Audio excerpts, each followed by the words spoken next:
One quick item here. Sorry, I'm actually getting a close-up here. So we got our push rods in from the junkyard Range Rover.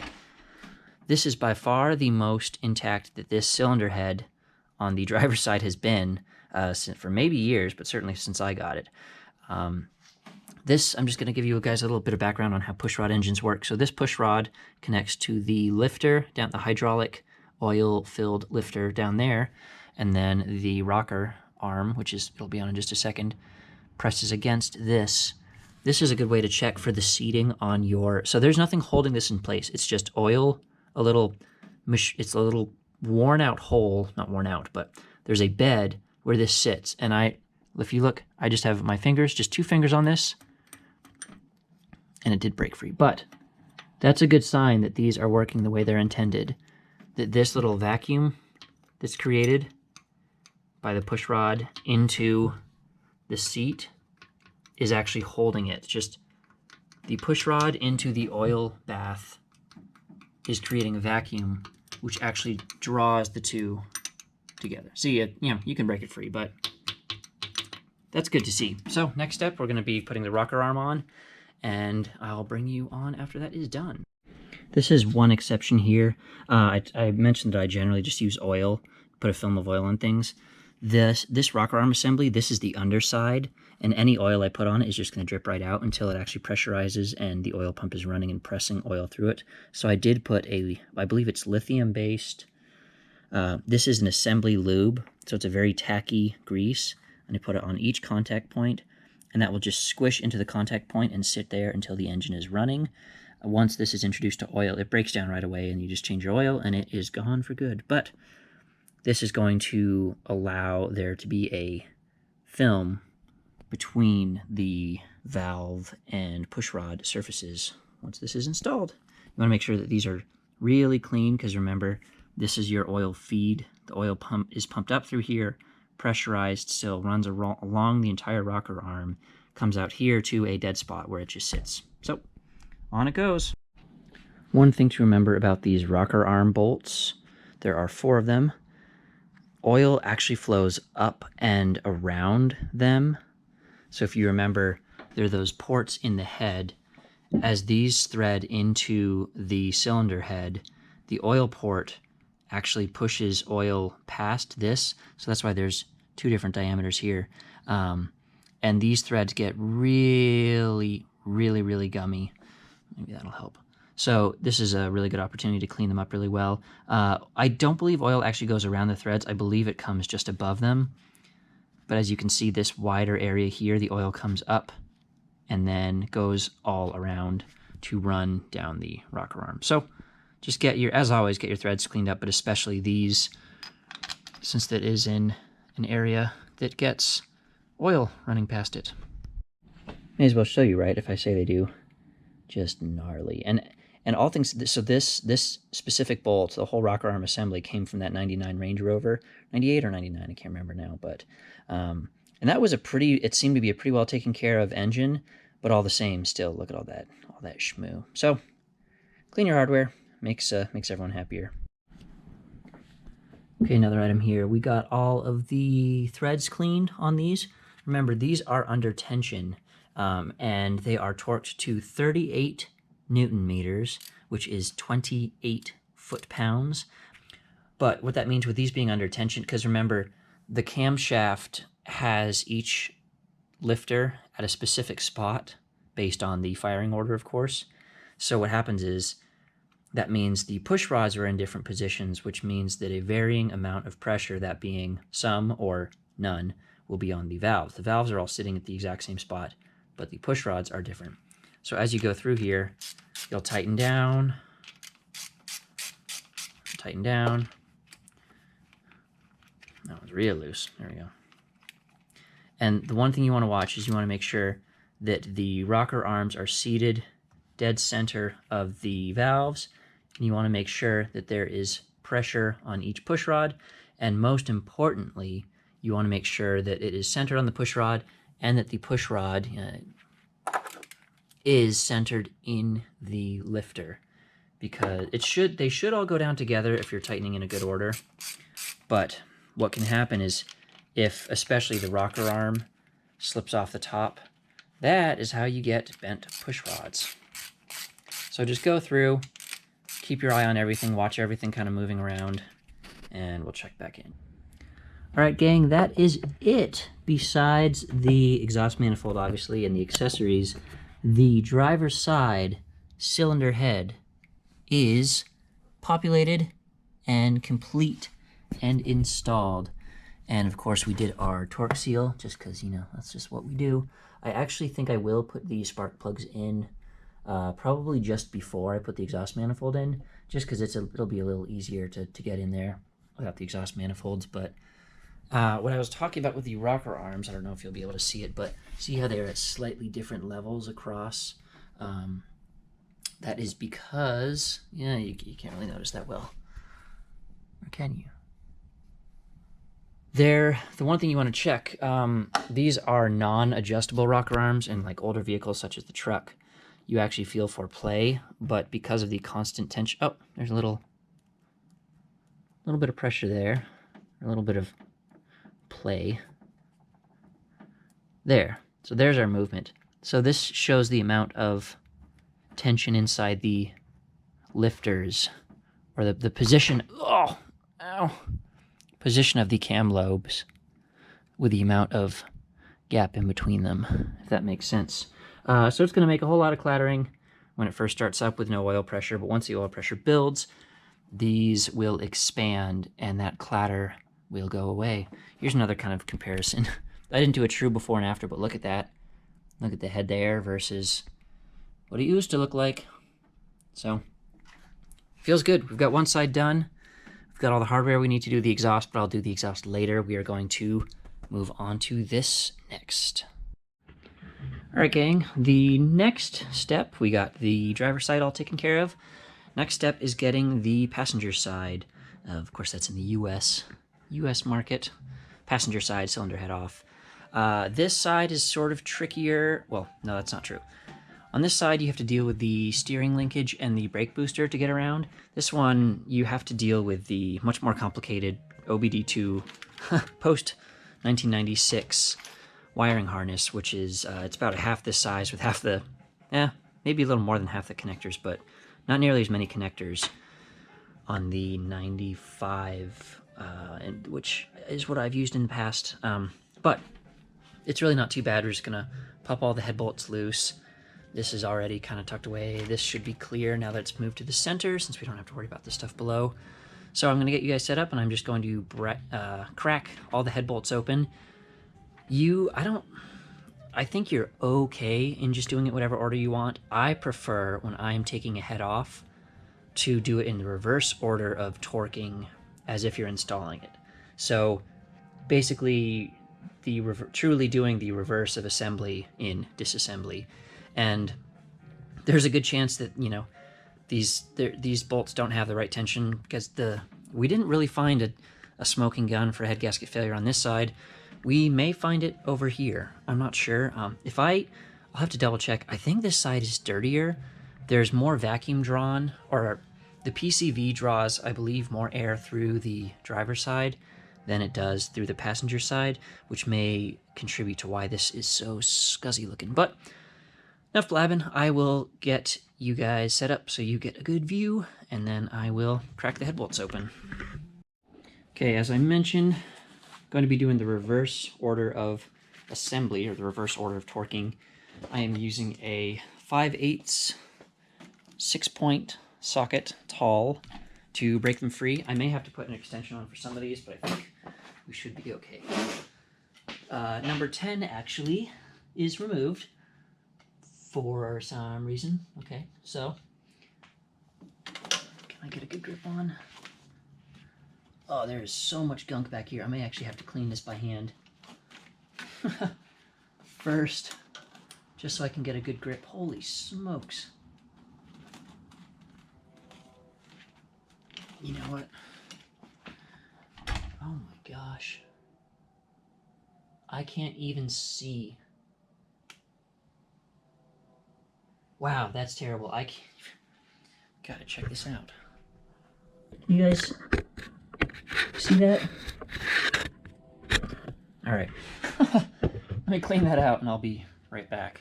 Okay, I got the one in the back free. I had to literally dig, I'll give a close-up once the head is off. I had to literally dig out hardened crust that had just basically almost rusted itself to the head bolt. So I was only really hitting 5 sides of it, and I was almost about to strip it out, and I said, no, I gotta just keep digging more. So, all right, picking up where we left off. So that is number 9. That is now loose, kind of loose. I'll give it another. I broke it free at least from its slumber. Yep, it's okay, it's loose. So 8 has been taken care of. It's just completely gone. That brings us to 7, which I believe should be, I don't think I'll need to dig this one out. We'll see. Make sure it's seated. Oh, man. Okay, there we go. Heart is squish free. So that's number 7. Number 6 is here. Much cleaner. All right, someone already did 6, great. 5 then, it's going to be up here.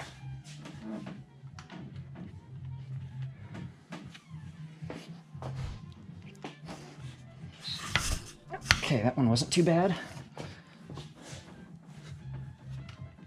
That should be fine. 5 there, now 4 is below it.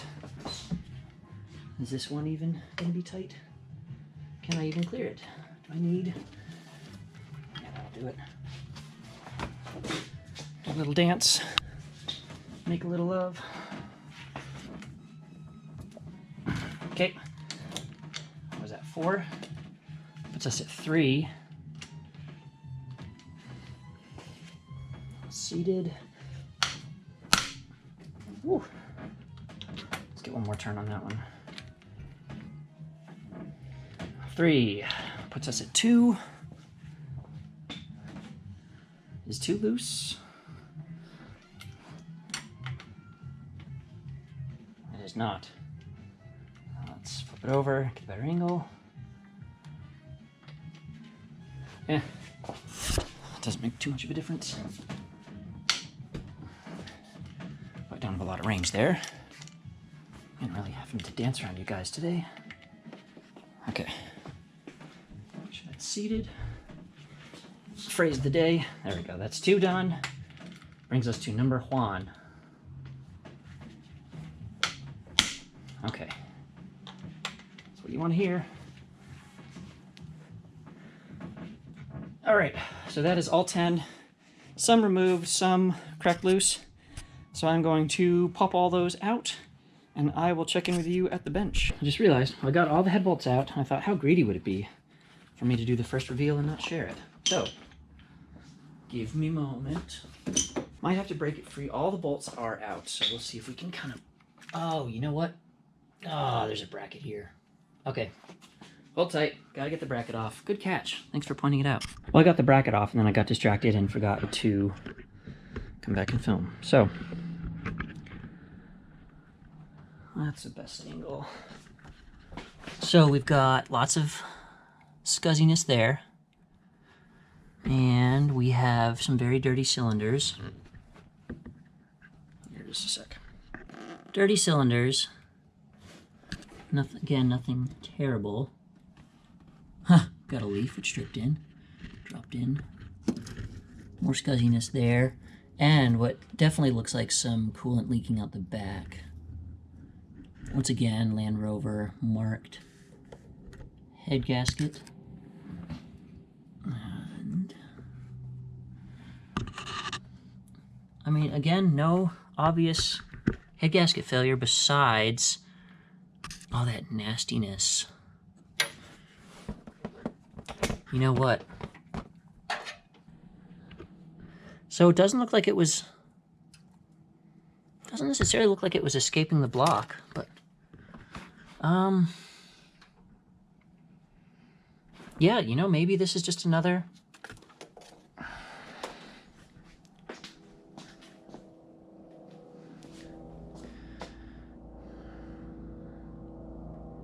don't want to say misdiagnosis, and I hope it doesn't mean that there's a problem that they thought they were fixing by doing this, that they in fact weren't, to the extent where we're going to find something that hurts our feelings, but it may have been just these coolant ports were weeping.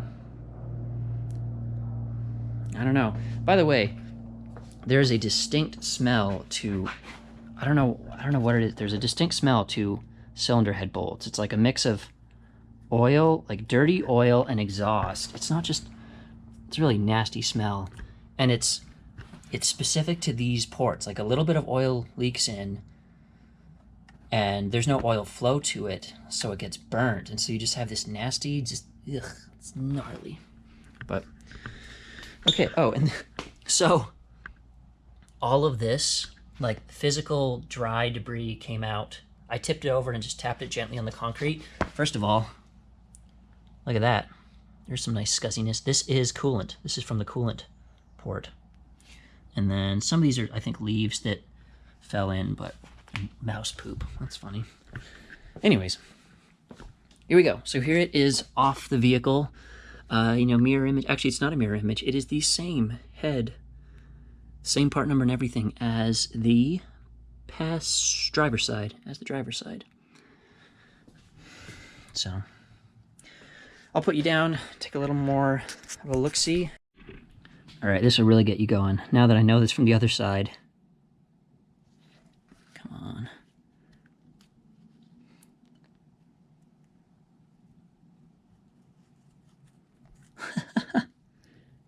Look at that. That's all just burnt, compacted oil and sludge from this port here. I remember from last time, this isn't actually a flow-through point, so it's not a huge deal, but that's certainly, you know, you should never have something like that accumulating in your oil if you're doing proper oil changes every 5,000 miles once a year, whatever, but. All right, engine sleuths, I have found something.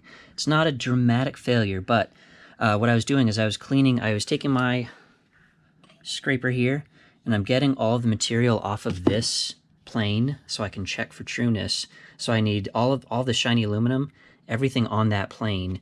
So this part of the combustion chamber, all of this, even the outer parts here, the deck, all this, getting it completely clean and level so I can slide my straight edge across it. And I found this, just a little bit of just wear, combustion, whatever, just outside the combustion chamber. So this is the mirror image here. So it sits on the block like so. But when we flip it over, look here. We do have a little bit of a sign of, I mean, it almost looks like wear, but maybe it's just heat exposure. So outside of the cylinder here, and here, and here, and here. Here as well. And I was just talking about that smoky smell from these bolts. It was exactly the same way on the red Land Rover, where it's not, you're not burning, well, you're not directly burning oil as a result of this. You're not necessarily burning coolant as a result of this. You may not even be burning, pressurizing your exhaust, you may not even be pressurizing your coolant because of this. But sure enough, this is a little bit here too, a little bit there. This may be, yeah, there too, now that I'm looking at it. So, it's odd. It looks like almost all 4 cylinders actually, to some extent. Unless I'm off track. I'm seeing some kind of interesting patterns just outside of the combustion chamber on all 4 of these. Maybe that's just wear, maybe like I said, I'm misreading it, but it sure seems to me like there's sort of a pattern of just a very generally, like there's not really anything here, but just little kind of burnouts around the combustion chamber. And once again, just like the other one, this kind of caramel color, this doesn't look bad. I mean, it's pretty close to what you want to see, actually. But could this be... Oh. Yeah, you know what? This looks like the valves are burnt. Just a little bit. I wonder if this was running... Gosh, I hope not. I hope it wasn't running lean, and it just ended up toasting the combustion chamber. We'll see how the valves look. I may do a little more digging and see if this is an issue that may have stemmed from somewhere else. Head gasket failure isn't necessarily going to be the actual culprit. A lot of times it's going to be more of it's the victim of something else going on. So I'm going to be really careful going through this and seeing what I find, because it may be that there's something else going on that allowed this to happen, rather than just the head bolts backing out or the exhaust gasket failing. Head gasket failing. So I'm not sure, guys, but just wanted to show what I found.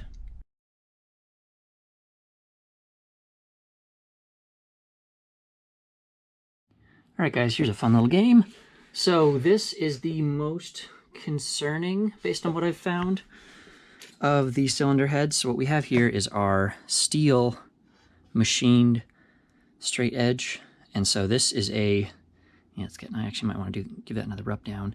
The idea is this is a harder material than the aluminum, and there are a couple different measurements you take. What I do is I center it on this head bolt and this head bolt for the diagonal. And like I said, I'm going to give this another wipe down. I need to get the head absolutely sparkling clean so that I don't have any more of that buildup. But we have here a 1/5 thousandths feeler gauge.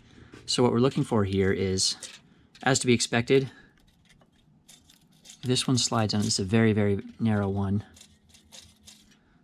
So this does slide under. I'm actually going to pause here and I'm going to clean the head again just to make sure we got it right. Okay, back on track. So I turn it to a little darker because I turn the lights off. One thing we can look for here, I have a light behind, is this light that's coming through.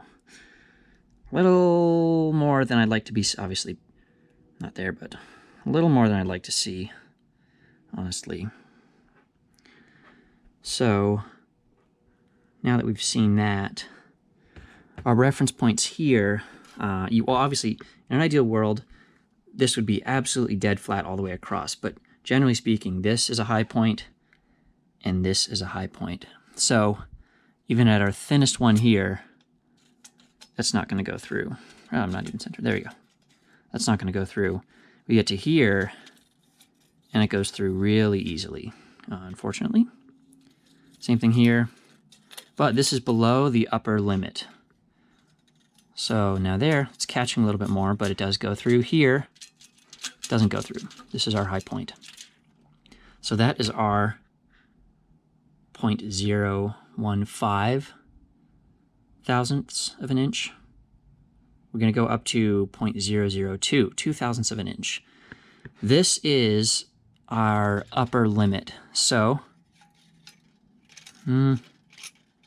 not quite. It'll engage, but it's not going through. That's good. So it is not above the higher limit here. Same thing here. It's starting to duck under. Yeah, it does go through somewhat readily. Again, that is the 0.002. Over here, this is where our most visible failure was. It's going through readily again. Fortunately, there, doesn't go through at all. So, upper limit, 2 thousandths does go through. Now we're going to measure 0.003. Hopefully, so hard stop there. Hard stop there, good. Hard stop there, also good.